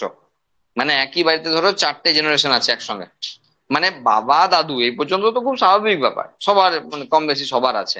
বলছি দাদুরও বাবা বেঁচে আছে, এটা খুব একটা ইম্পসিবল ব্যাপার নয়। কারণ আরামসেই হতে পারে, তুমি যদি বয়সটা একবার ক্যালকুলেশন করে নাও। ধরো সেই দাদুর বাবা 20 বছর বয়সে বিয়ে করেছিল, সেই দাদুও 20 বছর বয়সে বিয়ে করেছিল, তারপরে বাবাও ওই 20-22-এর মধ্যে বিয়ে করে নিয়েছে, কিন্তু ইজিলি সম্ভব। মানে 80-90 বছর না বাঁচার কি আছে, আর ইজিলি এই 4টে জেনারেশন একসঙ্গেই থাকতে পারে, কোনো অসুবিধা নেই। দেখা গেল যে এই 4টে জেনারেশনে যদি আমরা একসঙ্গে রাখি, দেখবো ওই যে দাদুর বাবা, মানে মানে কি বড় বাবা হবে মনে হয় নাকি, হ্যাঁ, তো ওর সঙ্গে এই যে 4th জেনারেশনের যে ছেলে, তার প্রচুর পার্থক্য। না, আমরা আগেও একদিন গল্প করেছিলাম, এ যখন একটা বাচ্চা ছেলে, হয়তো 2.5 মাসের, 2.5 বছরের ছেলে, মাসের নয় বছরের ছেলে, সে যখন মোবাইল নিয়ে ঘাটাঘাটি করে ইউটিউব খুলে দিচ্ছে, তখন ওই দাদুকে ফোনের কাছাকাছি আনলে ভয় পালিয়ে যায়, আরে বাবারে কি হয়ে যাবে, এখনই বাস্ট ফাস্ট হয়ে যেতে পারে, বলা যায় না। না, ভয়ে ফোনে হাতই দেবে না, টিভি রিমোটে হাতই দেবে না ভয়ে, আমাদের কি হতে কি হয়ে যাবে আমার দরকার নেই। কিন্তু দেখা গেল এই 2.5 বছরের ছেলেটা তখন দেখবো টিভিতে চ্যানেল চেঞ্জ করে দিচ্ছে, বোঝা গেল? তাহলে এই যে ইভলিউশন চলছে, এটা বোঝা যায়। মানে এই যে ধরো বয়স্ক লোকেরা বলে আজকালকার ছেলে না ভীষণ পাকা, একবারে ছোট থেকে পেকে বসে আছে, এগুলো পাকা নয়, এগুলো ইভলিউশন। হ্যাঁ, পাকা তো যে অর্থে বলছো ধরো, সেটা তো একটা বাচ্চা ছেলেকে বলা যায় না। মানে পাকা বলতে যে সেন্সে বলতে চাচ্ছো, তোমাদের বলা যেতে পারে পাকা, কিন্তু একটা বাচ্চা ছেলেকে যার 3 বছর 4 বছর বয়স, তাকে তো আর সেই অর্থে সেরকম পাকা বলা যেতে পারে না। সে যদি অ্যাডভান্স লেভেলে থাকে, তাহলে বলতেই হবে যে ইভলিউশনই চলছে, এটা ইভলিউশনারি স্টেজের জন্য এই অবস্থা, বোঝা গেল? তার মানে আমরা বুঝতে পারছি না হয়তো এক জায়গায় থেকে যে আমাদের মধ্যে ইভলিউশন চলছে, কিন্তু হ্যাঁ চলছে, ইভলিউশন চলছে। বোঝা গেল কি বললাম? 10 বছর আগের জেনারেশনের সঙ্গে 10 বছরের পরের জেনারেশনে হিউজ পার্থক্য আছে, তার মানে চলছে, বোঝা গেল? তো এখন ব্যাপার হলো, এই যে যে সমস্ত জিন আম- যে সমস্ত জিন আমাদের ইভলিউশনের ক্ষেত্রে ব্যাপক ভূমিকা পালন করেছিল একটা টাইমে, কিন্তু এখন চুপচাপ বসে আছে, এখন তারা কোনো কাজ করছে না, তাদেরকে বলা হবে সেলফিশ জিন। মানে সেই অর্থে সেলফিশ বলতে আগে কাজ করেছে এখন করছে না, এটা সেলফিশ জিন বলা হয়, বোঝা গেল? তাহলে ইভলিউশনারি পিরিয়ডে কাজ করেছে, এখন কাজ করছে না, তাকে সেলফিশ জিন বলা হয়। অঙ্কোজিন অলরেডি আমাদের আলোচনা হয়ে গেল, ক্যান্সার তৈরি করার যে জিন, তাকে অঙ্কোজিন বলা হয়। পরে আমরা হেলথ অ্যান্ড ডিজিজে বারবার আলোচনা করবো অঙ্কোজিন নিয়ে। স্প্লিট জিন, এক মিনিট, স্প্লিট জিন, স্প্লিট জিন নিয়ে আলোচনা এখন হবে না, কারণ তার সময় আছে নেক্সট চ্যাপ্টার। নেক্সট চ্যাপ্টার মানে কখন? যখন আমরা ইন্ট্রন এক্সন নিয়ে আলোচনা করব। অলরেডি আমি 11 একবার আলোচনা করেছি, যখন এমআরএনএ পড়িয়েছিলাম, যখন HNRNA পড়েছিলাম, তখন আমরা আলোচনা করেছি যে সেখানে এক্সন আর ইন্ট্রন বলে দুটি কনসেপ্ট আছে, ঠিক আছে, যার থ্রু দিয়ে এমআরএনএ তৈরি হয়। তো নেক্সট চ্যাপ্টার গিয়ে যখন এমআরএনএ পড়বো, যখন এইচআরএনএ পড়বো, মানে HNRNA পড়বো, তখন আমরা এই স্প্লিট জিন নিয়ে কথা বলতে পারবো, এখন আমি বোঝাতে পারবো না, ঠিক আছে? তো ঠিক সময়ে সময়ে আমি সব জায়গায় কভার করে দেবো, এখান থেকে না এলেও হবে, দেখবে ঠিক কভার হয়ে গেছে। লাস্ট একটা টপিক রয়েছে ট্রান্সজিন, এটা বলে দিই কারণ 12এই আছে, এবং আছে সেটা বায়োটেকনোলজি চ্যাপ্টারে। কি? ধরো একটা ধরো একটা ইঁদুরকে ধেড়ে ইঁদুর বানানো হলো, মানে বড় ইঁদুর বানানো হলো। এখন প্রশ্ন হতে পারে এত বড় ইঁদুর নিয়ে কি কাজ আছে, মানে যেটাকে ট্রান্সজেনিক মাউস বলা হয় আর কি, হ্যাঁ। ওকে অ্যাকচুয়ালি মুরগি বানানো হয়েছে, মানে গিনিপিগও বলতে পারো। মানে ইঁদুর আবার মুরগি কি সব বলছেন স্যার, গিনিপিগ, হ্যাঁ। মানে হলো পরীক্ষা করার জন্য, মানে তোমাকে যখন লোকে বোকা বানায়, তোমাকে বলে না মুরগি বানিয়ে দিল আমাকে, হ্যাঁ। তো অ্যাকচুয়ালি এক্সপেরিমেন্টাল এর জন্য প্রথম দিকে গিনিপিগকে খুব ভালো ব্যবহার করাতো, যে কোনো এক্সপেরিমেন্টে গিনিপিগকে ব্যবহার করাতো। পরে পরে কিন্তু সেটা ফেভারেবল জায়গা দখল করে নিয়েছে ইঁদুর, এবং সেটা ট্রান্সজেনিক ইঁদুর, বিশেষ করে হিউম্যান দের সঙ্গে যে কোনো রকমের বিষয়বস্তুকে এক্সপেরিমেন্ট করতে গেলে ইঁদুরকেই বেছে নেওয়া হয়েছে, কারণ ইঁদুরের সঙ্গে মানুষের জিনের 80% ম্যাচ করে, আমাদের জিনের সঙ্গে ইঁদুরের জিনের 80% ম্যাচ করে। মানে সেই অর্থে বলতে পারতো স্যার বান্দরদের নিয়ে পরীক্ষা করতে পারতো, এমন থাপড়ে দেবে না, বুঝতে পারবে, হ্যাঁ হ্যাঁ, সমস্যা আছে, বাঁদরকে নিয়ে পরীক্ষা করতে গেলে কিছু সমস্যা আছে। দেখো, আমরা যে লাইন ধরে এসেছি না, বাঁদররা কিন্তু সেই লাইন ধরে আসেনি, সেই অর্থে আমাদের মানে কাকার ছেলে বা জ্যাঠার ছেলে এরকম হবে আর কি, মানে কাকা জ্যাঠার ছেলে হবে। বাঁদররা কিন্তু ঠিক আমাদের ভাই এই পর্যায়ে আসে না। মানে আমরা বলতে চাইছি যে বাবাদের লাইনটা ধরে যে লাইনে গিয়ে পৌঁছাবো, আর বাঁদরদের বাবাদের লাইনটা ধরে যে লাইনে পৌঁছাবো, সেটাকে এক জায়গায় মিলবে। মানে সেই অর্থে আমরা কিন্তু ডাইরেক্টলি সম্পর্কিত নয়, ক্লিয়ার? ইঁদুরকে পরীক্ষা করা হয়, তার জন্য ইঁদুরকে বড় করতে হয়েছে। দেখো, মানুষের সঙ্গে 80% ম্যাচ করে বলে আমাদের বহু কিছু প্রোডাকশন ইঁদুরের দেহে হয়, যেমন ধরো ইনসুলিন, এত সস্তা ইনসুলিন পায়, তার কারণ এগুলো আমরা বিভিন্ন জায়গায় তৈরি করতে পারি, যেমন ইঁদুরে তৈরি করতে পারি, ইকোলাই তৈরি করতে পারি, ইস্টে তৈরি করতে পারি। এগুলো আমরা বায়োটেকনোলজিতে পড়বো, ইনসুলিন প্রোডাকশন কিভাবে করানো হয়। ঠিক আছে। তো এবার বিভিন্ন জায়গায় তৈরি করার ক্ষেত্রে প্রত্যেকটার ক্ষেত্রে কিছু সুবিধা আছে, কিছু অসুবিধা আছে। ইকোলাইয়ের দেহে ইনসুলিন তৈরি করতে গেলে তার কিছু সুবিধা আছে, কিছু অসুবিধা আছে। ঠিক একইভাবে ইস্টের দেহে তৈরি করলে কিছু সুবিধা আছে, কিছু অসুবিধা আছে। ইঁদুরের দেহে তৈরি করলেও কিছু সুবিধা আছে, কিছু অসুবিধা আছে। সেসব নিয়ে পড়া হবে। ধরো কোনো একটা ভ্যাকসিন আবিষ্কার হয়েছে, এবার সেই ভ্যাকসিনটা কাজ করবে কিনা দেখার জন্য প্রথমে যদি মানুষের উপর দিয়ে দিই তো মরেও যেতে পারে, কারণ জানেই না তখন ভ্যাকসিনটা কার্যকরী কিনা। ইঁদুর বেস্ট অপশন, ইঁদুর মেরে দাও 80% ম্যাচ করে। আগে ইঁদুরের ট্রায়াল মারো, ইঁদুরে যদি সাকসেসফুল দেখায়, মানে সাকসেস দেখায়, তাহলে মানুষের ট্রায়াল দিতে পারে। এবার মানুষের ট্রায়ালের ক্ষেত্রে করোনা পিরিয়ড দেখেছো বহু স্বেচ্ছাসেবী সংস্থা তারা কিন্তু যেচে এসে বিভিন্ন ভ্যাকসিন নিতে চেয়েছিল, যে আমাকে দিন, আমি মরে যাবো ঠিক আছে, আমরা মানব জাতিকে বাঁচিয়ে দিয়ে যাবো। এরকম অনেক এনজিও থেকে অনেক লোকজন কিন্তু এরকম ভাবে তারা ভ্যাকসিন নিয়েছিল। আর যদি কেউ না নেয়, তাহলে যে আবিষ্কার করেছে সে নেবে।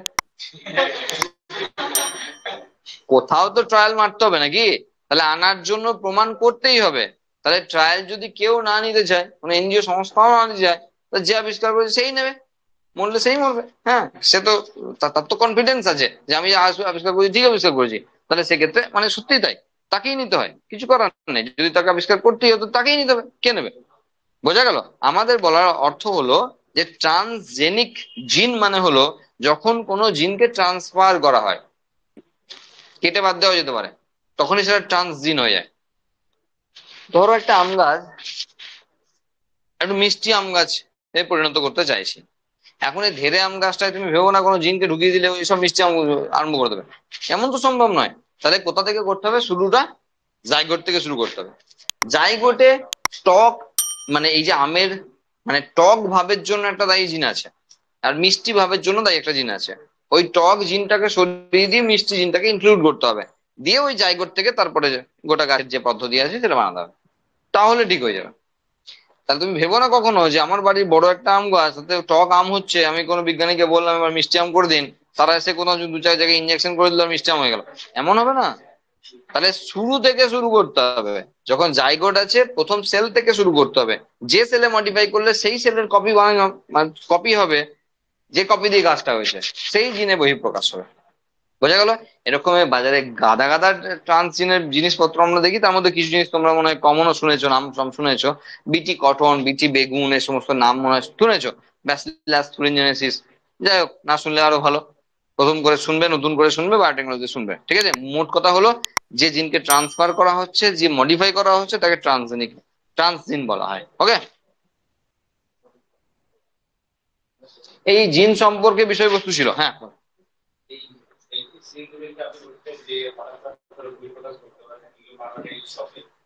করতে পারে। সেলফিশ জিন সেই অর্থে এখন সেলফিশ, মানে এখন কাজ করছে না, পরে আবার কাজ করতে পারে, পরে আবার কাজ করতে পারে। না না, এগুলোর এরকম উদাহরণ হয় না, মানে এগুলোর এরকম উদাহরণ হয় না। আমি বলছি ধরো ইভলিউশনারি পিরিয়ডে অনেক জিন কাজ করেছে, তার জন্য এই পর্যায়ে এসে পৌঁছেছি। একটা জিন কাজ করার মানে কি? ক্যারেক্টারের পরিবর্তন করা। তাহলে ক্যারেক্টার একের পর এক পরিবর্তন করেছে, তারপরে না আমরা আজকে অ্যাডাপ্টেশন ছেড়ে ইভলিউশনে এসেছি। এবার দেখা গেল একটা জায়গাতে স্টপ হয়ে আছে। স্টপ মানে কি? চলছে কিন্তু সেই রেটে চলছে না, হিউজ কোনো পরিবর্তন নেই, কারণ আমাদের পরিবেশের এনভায়রনমেন্টের তেমন কোনো পরিবর্তন নাই সেই অর্থে। গ্লোবাল ওয়ার্মিং হচ্ছে, অল্প হচ্ছে। এবার দেখা গেলো হিউজ কোনো পরিবর্তন এলো, সেখানে দেখা গেল যে পরিবর্তনের সঙ্গে সঙ্গে এবার জিন অ্যাক্টিভেট হয়ে সেই পরিবর্তনটা নিয়ে এলো। মানুষ ধরো তখন হয়তো 50-60 ডিগ্রি টেম্পারেচারে থাকতে পারছে, পরিবর্তন এলো হয়তো পরে।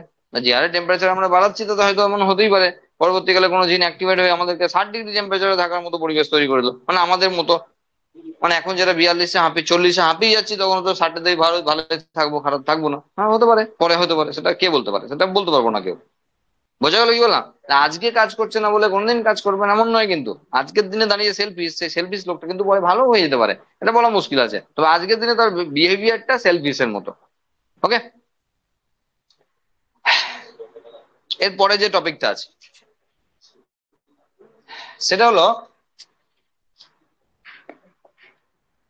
সেক্স ডিটারমিনেশন বা লিঙ্গ নির্ধারণ। আমাদের সিলেবাসে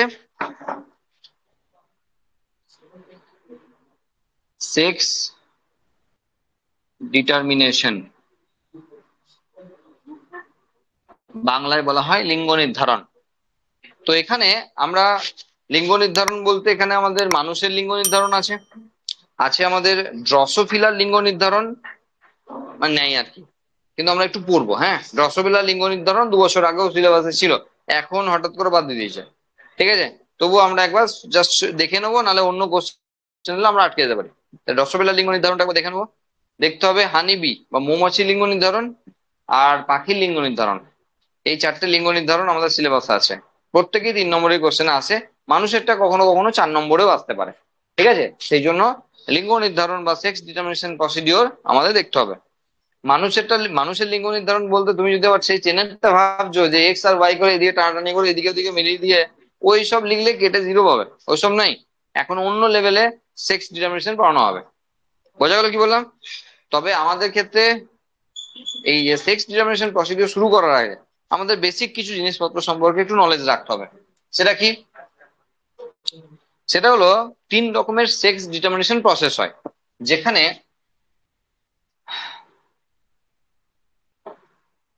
হোমোজাইগোটিক মেল, হোমোজাইগোটিক ফিমেল দিয়ে শুরু করছি আগে, ফিমেল, আর হেটারোজাইগোটিক মেল, হেটারোজাইগোটিক মেল।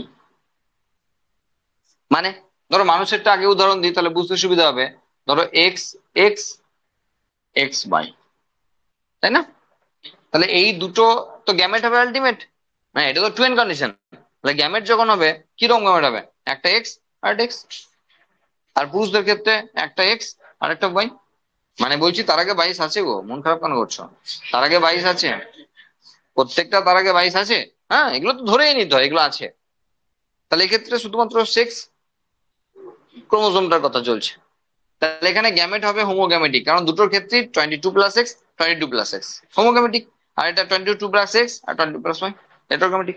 তাহলে মেল হলো, সরি ফিমেল হলো হোমোগ্যামেটিক, জাইগোটিক কেন লিখছি? গ্যামেটিক, হোমোগ্যামেটিক আর হোমোগ্যামেটিক,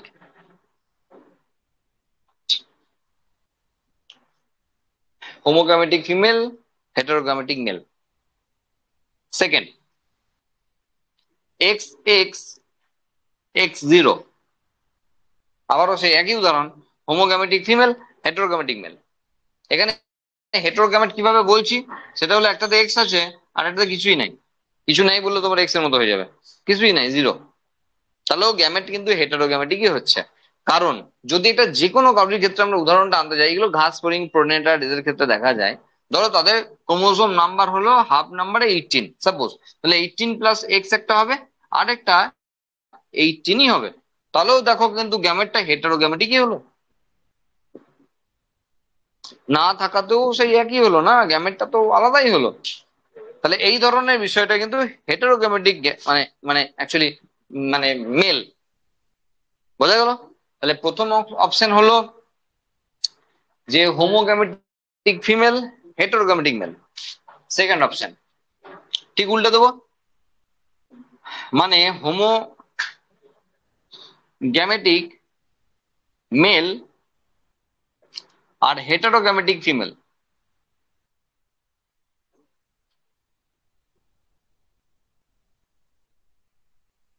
দেখো মানুষের ক্ষেত্রে যেটা আমরা দেখতে পাই না, ঠিক উল্টো জিনিস, এক্স এক্স হলে মেল হবে আর এক্স ওয়াই হলে ফিমেল হবে। বুঝি যদি তুমি মানে আগে থেকে সেই ধরে রেখেছো এর বাইরে কেউ হয় না, তাহলে তার বাইরে এবার যাও। মাধ্যমিক লেভেল পেরিয়ে এসেছি আমরা, আমরা ওই ধরে বসে থাকলে হবে না শুধু এক্স এক্স আর এক্স ওয়াই নিয়ে সবাই বসে আছে। সবার জিন তো এক্স নয়। যাই হোক দেখো, তাহলে এক্স এক্স হলে মেল হবে আর এক্স ওয়াই হলে ফিমেল হবে। মৌমাছি, মৌমাছি না, বোলতা, প্রজাপতি এদের ক্ষেত্রে সব এসব কেস। যেখানে হোমোগ্যামেটিক মেল হয় আর হেটারোগ্যামেটিক ফিমেল হয়। ঠিক একই ভাবে আমরা নেক্সট অপশন আসছি, জেড জেড জেড ডাব্লিউ, এটা খুব পপুলার পাখিদের জন্য, আমাদের সেক্স ডিটারমিনেশন আছে পাখিদের, পড়তে হবে। দেখো এখানে হোমোগ্যামেটিক মেল, হেটারোগ্যামেটিক ফিমেল। বোঝা গেল? আরো অপশন আছে সেখানে আবার, এক্স আর অটোজোমের রেশিও ঠিক করে দেবে যে সে কি হবে? ড্রসোফিলা। মানে অটোজোম আছে এখানে আবার, মানে সেক্স ক্রোমোজোমের পাশাপাশি অটোজোমের সঙ্গে তার রেশিও কাউন্ট করা হচ্ছে। দেখো এখানে আগের চারটে অপশনে অ্যাটলিস্ট অটোজোম ছিল না। যা হয়েছে বাবা আছে কি নাই এটা ওটা উল্টো পাল্টা যা আছে আছে, সবই কিন্তু এক্স ক্রোমোজোম রিলেটেড কেস ছিল যারা সেক্স ডিটারমিনেশন করিয়েছে। কিন্তু এই অপশনে এসে দেখছি আবার এক্স ক্রোমোজোমের সঙ্গে অটোজোমের রেশিও তার ঠিক করে দেবে সে মেল হবে, ফিমেল হবে, না আরো অন্য কিছু হবে। আরো অন্য কিছু মানে এখানে 5 রকমের সেক্স ডিটারমিনেশন হয়, মেল ফিমেল ছাড়াও আরো 3 রকমের কেস আছে, সেটা আমরা ড্রসোফিলাতে দেখতে পাবো। আর ড্রসোফিলা এই কারণের জন্য খুব পপুলার। বোঝা গেল? বোঝা গেল মোট 5 রকমের সেক্স ডিটারমিনেশন হয় ড্রসোফিলার ক্ষেত্রে। আমরা নেক্সট দিন পড়বো, কারণ অনেক বড় জিনিস, সময় লাগবে। আগে ভালো করে বোঝানো এই কেসটা। তাহলে প্রথম কেস হলো যে সেক্স ডিটারমিনেশন প্রসিডিওর যেমন আমরা মাধ্যমিক লেভেলে শুধুমাত্র মানুষের ক্ষেত্রে শুনে এসেছি, সেটা এখানে এই জায়গাতে 3 নম্বরে আছে। তো ঠিক আছে, চলো 3 নম্বরে আছে, এটা আমাদের এমনিতেও পড়তে হবে, মানুষেরটা আছে। কিন্তু যা পড়েছিলাম মাধ্যমিক লেভেলে সেটা একদমই উপরে উপরে ব্যাপার, সেসব 11 12-এ চলে না, সেসব চলে না, এখানে জেনেটিক লেভেলে চলবে। হ্যাঁ, ওখানে শুধু ক্রোমোজোম দিয়ে হবে না, এখানে জেনেটিক লেভেলে আলোচনা করতে হবে। হলো? তাহলে এটা আমাদের কাছে কমন ছিল, এই একমাত্র এটাই আমাদের কাছে কমন ছিল, বাকি সবই আমাদের কাছে নতুন। যেমন ও সরি, এইটা আমাদের কাছে কমন ছিল, সরি, এটা আমাদের কাছে কমন ছিল, এটা আমাদের কাছে কমন ছিল, আমরা দেখেছিলাম। বাকি কিন্তু সবই আমাদের কাছে কিন্তু নতুন নতুন, তাই না? তো এগুলোই বলার বিষয় আর কি। তার মধ্যে যেগুলো আমাদের আমাদের সিলেবাসে আছে, এটা তো ইন্ট্রোডাকশন। আমাদের সিলেবাসে যেগুলো আছে সেগুলো হলো, এখানে যেমন স্টার মার্কস দেওয়া আছে, এটা আমাদের সিলেবাসে আছে। এটা আমাদের সিলেবাসে আছে কি নাই ভগবান জানে। বড় কোশ্চেনে আসবে না এটা গ্যারান্টি, ছোট কোশ্চেনে আসবে, আসতে পারে। হ্যাঁ, সেই জন্য আমাদের এটা পড়ে নিতে হবে একবার, যে ড্রসোফিলার লিঙ্গ নির্ধারণ পদ্ধতি ছিল। আর কোনটা পড়তে হবে? সেটা হলো মৌমাছির লিঙ্গ নির্ধারণ, সেটা আমাদের পড়তে হবে। ব্যাস, এই চারটে আমাদের আছে, মানুষ, পাখি, মৌমাছি আর ড্রসোফিলা। এই চারটে লিঙ্গ নির্ধারণ আমাদের সিলেবাসে আছে। ড্রসোফিলাকে ধরেই রাখলাম, হ্যাঁ। এই হলো প্যাটার্ন। এটা খুব ইন্টারেস্টিং প্যাটার্ন, যেখানে দেখা যাচ্ছে যে এক্স ক্রোমোজোমের সঙ্গে অটোজোমের রেশিও ঠিক করে দেবে সে মেল হবে না ফিমেল হবে। বোঝা গেল? মানে এখানে অ্যাকচুয়ালি যা হবে এটা পরে হবে, পরে বলা যাবে, কোনো অসুবিধা নেই। আজকে আমরা কোনটা পড়বো? আজকে আমরা পড়বো যে হানি বির ক্ষেত্রে, মানে মৌমাছির ক্ষেত্রে যে লিঙ্গ নির্ধারণ পদ্ধতি, যেটা অলরেডি আমরা আগে পড়েছি, সেই জন্যই আমরা এখন পড়বো, খুব অল্প সময়ের মধ্যে ব্যাপারটা হয়ে যাবে, আগে আমরা যেহেতু পড়েছি সেই জন্য। ঠিক আছে, দেখো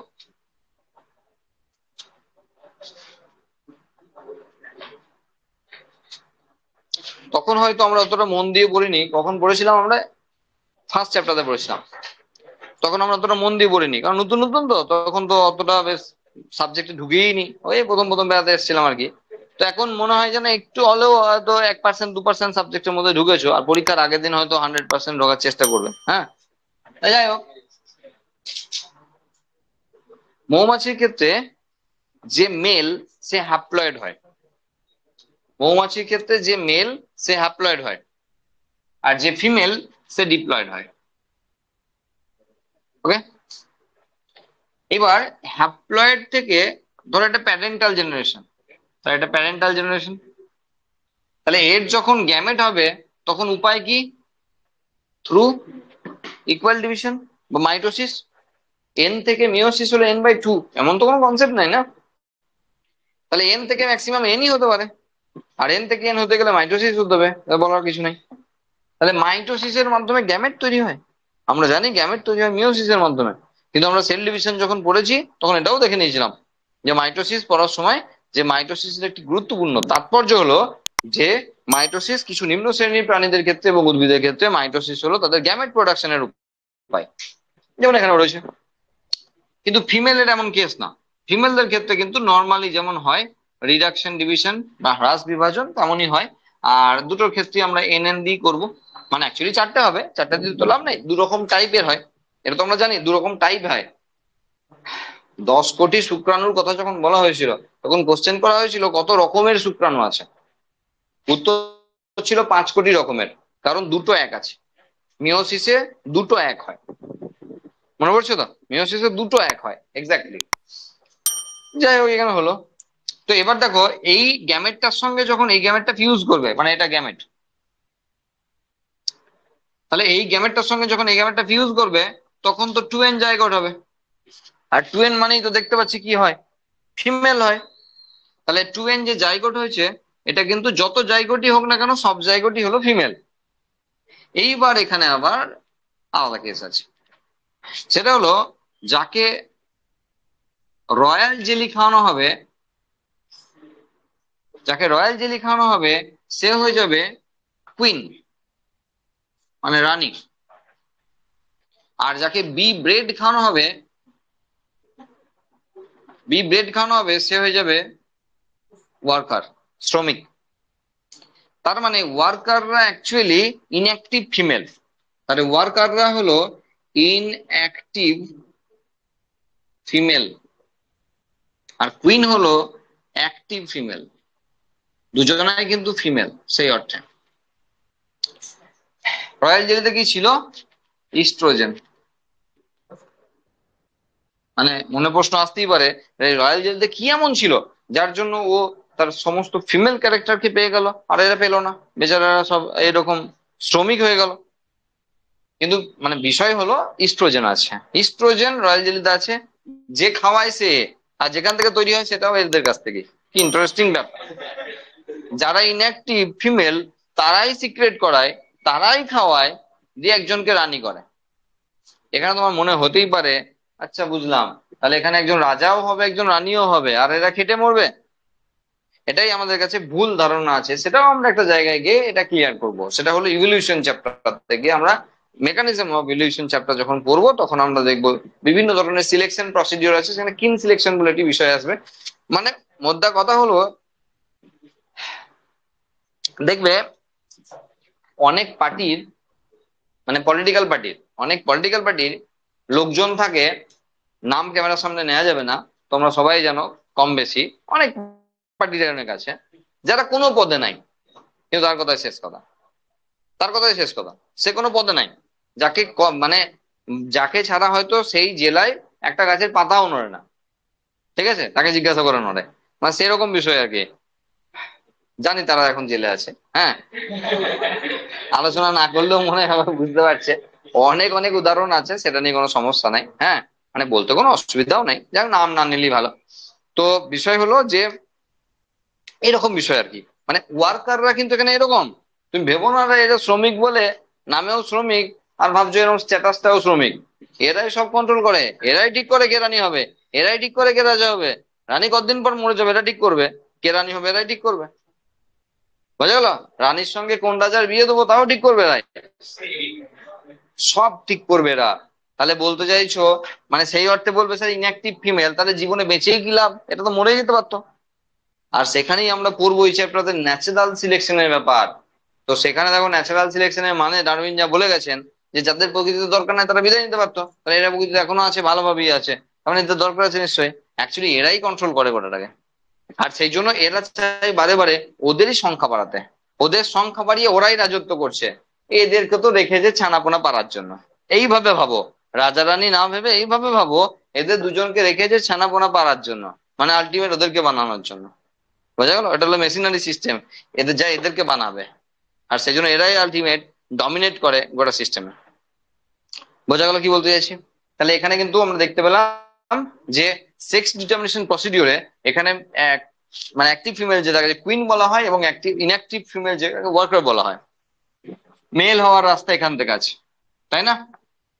এটা হলো এগ, এটাও তো এগই ছিল নাকি, এগ তো, তাহলে এগ থ্রু পার্থেনোজেনেসিস, পার্থেনোজেনেসিস, পার্থেনোকার্পই নয়, তার মাধ্যমে হয়ে গেল একজন।